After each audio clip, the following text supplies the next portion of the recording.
tregojmë pak Ermal si nisi e gjithë gjëja.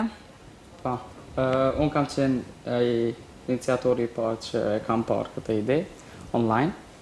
Pra Brainstorm Next dhe një akademi kishte shfaqur një garë, vetëm për shkollat të mesme, për të cilën unë i pash kriteret, u regjistrova dhe nuk e mendova atë shumë, po në ditën kur më kontaktuan ata, edhe pash që është diçka që ja vlen, biseduam edhe me mentorin tim Besart Eminin, profesor. Edhe u konsultum, e mora ekipin të me vete që kemi qenë zbashku me herët edhe në për projekte tjera, në për trajnime tjera, edhe e vazhdojmë më tej. Çfarë garë është pak më saktësisht dhe cilat ishin kriteret?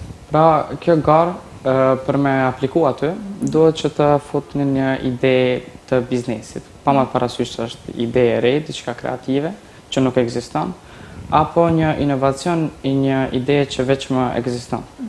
I një biznesi, pra një ndryshim i ri.